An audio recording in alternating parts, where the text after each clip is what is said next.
ନମସ୍କାର। ଆଜିକାଲିର ଦୁନିଆଟା କେତେ ଦ୍ରୁତଗତିରେ ଚାଲିଛି ନୁହେଁ କି? ଆଉ ଏହି ଦୋଳ ଭିତରେ ଜୀବନର ଅସଲ ଅର୍ଥ କ'ଣ ତାହା ଖୋଜିବା ପାଇଁ ସମୟ ମିଳିବା ବେଳେବେଳେ ବହୁତ କଷ୍ଟ ହୋଇଯାଏ।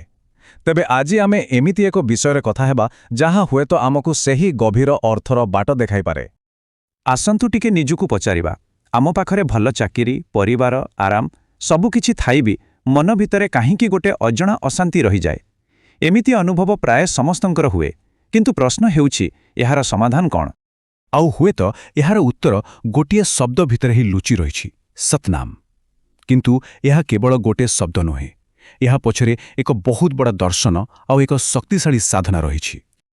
ଆଚ୍ଛା, ତାହେଲେ ଆସନ୍ତୁ ଆଗକୁ ବଢ଼ିବା ଆଉ ବୁଝିବାକୁ ଚେଷ୍ଟା କରିବା ଏଇ ଯେଉଁ ଶବ୍ଦ ସତନାମ, ଏହାର ଅସଲ ମାନେ କ'ଣ? ଦେଖନ୍ତୁ, ସତନାମକୁ ଯଦି ଆମେ ଭାଙ୍ଗିବା ତେବେ ଦୁଇଟି ଶବ୍ଦ ମିଳିବ। ପ୍ରଥମଟି ହେଲା ସତ୍, ଯାହାର ଅର୍ଥ ହେଉଛି ଚିରନ୍ତନ ସତ୍ୟ, ମାନେ ଯାହା ସବୁବେଳେ ଥିଲା, ଏବେ ଅଛି ଆଉ ଆଗକୁ ବି ରହିବ। ଆଉ ଦ୍ୱିତୀୟଟି ହେଉଛି ନାମ, ଯାହାର ଏଠାରେ ଅର୍ଥ ହେଉଛି ଏକ ସ୍ପନ୍ଦନ ବା ଭାଇବ୍ରେସନ୍। ଆଉ ଜାଣନ୍ତି, ମଜାର କଥା ହେଉଛି ଆଜିର ବିଜ୍ଞାନ ବି ଏହି କଥାକୁ ମାନୁଛି। ସାଇନ୍ସ କହୁଛି ଯେ ଏହି ପୂରା ବ୍ରହ୍ମାଣ୍ଡର ପ୍ରତିଟି ଛୋଟରୁ ଛୋଟ କଣିକା ବି ସବୁବେଳେ କମ୍ପନ କରୁଛି। ତେଣୁ ନାମ ବା ସ୍ପନ୍ଦନ ଏଇଟା ଖାଲି ଗୋଟେ ଆଧ୍ୟାତ୍ମିକ କଥା ନୁହେଁ, ଏହା ପଛରେ ବି ବିଜ୍ଞାନ ବି ଅଛି। ତେବେ ପ୍ରଶ୍ନ ଉଠୁଛି, ଏହି ଚିରନ୍ତନ ସ୍ପନ୍ଦନ ସହିତ ନିଜକୁ ଯୋଡ଼ିବା କେମିତି? ଆଚ୍ଛା, ଏଥିପାଇଁ ତିନୋଟି ବହୁତ ସରଳ କିନ୍ତୁ ଶକ୍ତିଶାଳୀ ସୋପାନ ରହିଛି। ଆସନ୍ତୁ ସେ ବିଷୟରେ ଜାଣିବା। ଏହି ତିନୋଟି ସୋପାନ ହେଲା, ପ୍ରଥମତଃ ଆମ ନିଶ୍ୱାସ ପ୍ରଶ୍ୱାସ ସହିତ ତାଳମେଳ, ଦ୍ୱିତୀୟରେ ଆମର ଇଷ୍ଟ ବା ଆଦର୍ଶର ମାନସିକ ଚିତ୍ର, ଆଉ ତୃତୀୟରେ ଏକାଗ୍ରତା ଓ ସଂଯମ। ଚାଲନ୍ତୁ ଏବେ ଗୋଟି ଗୋଟି କରି ଏହାକୁ ବୁଝିବା। ହଁ, ତେବେ ପ୍ରଥମ ପଦକ୍ଷେପ ହେଉଛି ନିଜ ଶ୍ୱାସ ସହିତ ସେହି ପରମ ନାମକୁ ଯୋଡ଼ିବା। ଯେତେବେଳେ ଆମେ ଶ୍ୱାସ ଭିତରକୁ ନେଉଛୁ, ଏହା ଅନୁଭବ କରିବା ଯେ ସେହି ସକାରାତ୍ମକ ଶକ୍ତିକୁ ଆମେ ଗ୍ରହଣ କରୁଛୁ। ଆଉ ଯେତେବେଳେ ଶ୍ୱାସ ଛାଡ଼ୁଛୁ, ଏହା ଭାବିବା ଯେ ଆମ ଭିତରର ସବୁ ନକାରାତ୍ମକତା ବାହାରି ଯାଉଛି। କିନ୍ତୁ ଗୋଟେ କଥା ମନେ ରଖିବାକୁ ହେବ, ଖାଲି ନାମ ଜପିଲେ ହେବନି। ନାମ ସହିତ ନାମୀଙ୍କୁ ମନେ ପକାଇବା ନିହାତି ଦରକାର। ନାମୀ ମାନେ ଯାହାଙ୍କର ସେହି ନାମ, ଆମର ଇଷ୍ଟ ବା ଆଦର୍ଶ। କାରଣ ନାମ ଯଦି ଶକ୍ତି, ତେବେ ନାମୀ ହେଉଛନ୍ତି ସେହି ଶକ୍ତିର ଉତ୍ସ। ଏହି ବିଷୟରେ ଶ୍ରୀ ଶ୍ରୀ ଠାକୁର ଅନୁକୂଳ ଚନ୍ଦ୍ରଙ୍କର ଗୋଟିଏ କଥା ଅଛି, ଯାହା ଏହାକୁ ବହୁତ ସୁନ୍ଦର ଭାବରେ ବୁଝାଇ ଦେଉଛି। ସେ କହନ୍ତି, ନାମ ତମକୁ ଶକ୍ତି ଦିଏ ଆଉ ଇଷ୍ଟରୂପ ତମକୁ ଦିଗ୍ଦର୍ଶନ ଦିଏ। ଏହା ଠିକ୍ ସେମିତି ଯେମିତି ଗୋଟେ ଅନ୍ଧାର ଘରେ ଲାଇଟ୍ ଜଳିଲେ ହିଁ ଆମକୁ ବାଟ ଦେଖାଯାଏ। ଆଉ ଶେଷରେ ତୃତୀୟ ସୋପାନ ହେଲା ଏକାଗ୍ରତା।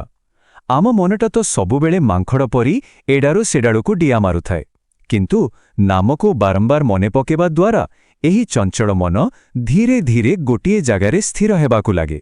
ଏଠି ଆଉ ଗୋଟେ ଜରୁରୀ କଥା ବୁଝିବାର ଅଛି। ଏହା କେବଳ ଆଖି ବନ୍ଦ କରି ବସିବାର ଧ୍ୟାନ ନୁହେଁ, ଏହାକୁ ସକ୍ରିୟ ଧ୍ୟାନ ବା ଆକ୍ଟିଭ୍ ମେଡିଟେସନ୍ କୁହାଯାଏ। ଏହାର ମାନେ ହେଲା, ଜାଣେ ନିଜର ଦୈନନ୍ଦିନ କାମ, ଯେମିତିକି ଅଫିସ୍ କାମ ବା ଘର କାମ କରିବା ଭିତରେ ବି ମନେ ମନେ ସେହି ନାମ ସହିତ ଯୋଡ଼ି ହୋଇ ରହିପାରିବ। ତେବେ ଏହି ଅଭ୍ୟାସର ଫାଇଦା କ'ଣ? କେବଳ ମନ ଭିତରେ ସୀମିତ ରହେ? ନା, ଆଦୌ ନୁହେଁ। ଏହାର ପ୍ରଭାବ ଆମ ପୂରା ଜୀବନ ଉପରେ ପଡ଼େ। ଆସନ୍ତୁ ଦେଖିବା ଏହାର କିଛି ପ୍ରକୃତ ଲାଭ କ'ଣ।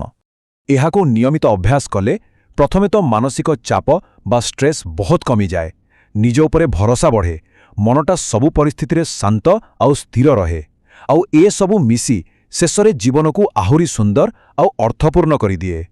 ତେଣୁ ଏହାକୁ କେବଳ ଗୋଟେ ପାରମ୍ପରିକ ମନ୍ତ୍ର ବୋଲି ଭାବିବା ଠିକ୍ ନୁହେଁ, ବରଂ ଆଜିର ଯୁଗ ପାଇଁ ଏହା ଏକ ପ୍ରକାରର ସାଇକୋ ଟେକ୍ନୋଲୋଜି, ମାନେ ଆମ ମନକୁ ଠିକ୍ ଭାବରେ ଚଳାଇବା ପାଇଁ ଏକ ବୈଜ୍ଞାନିକ ଉପାୟ।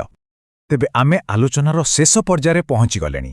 ଯଦି ଆମେ ସାରାଂଶ ଦେଖିବା, ତେବେ ସତନାମ ହିଁ ସେହି ଚାବିକାଠି ଯାହା ଆମ ଜୀବନରେ ଶାନ୍ତିର ତାଲା ଖୋଲିପାରିବ।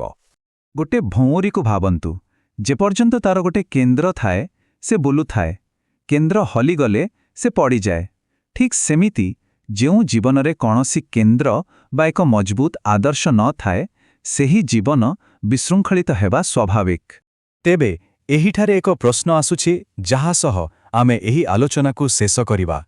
ଆମ ଜୀବନକୁ ସ୍ଥିରତା ଓ ଦିଗ ଦେବା ପାଇଁ ସେହି କେନ୍ଦ୍ରଟି କ'ଣ? ଏହି ପ୍ରଶ୍ନ ଉପରେ ଚିନ୍ତା କରିବା, ବୋଧହୁଏ ସେଇଠୁ ହିଁ ପ୍ରକୃତ ଶାନ୍ତିର ରାସ୍ତା ଆରମ୍ଭ ହୁଏ।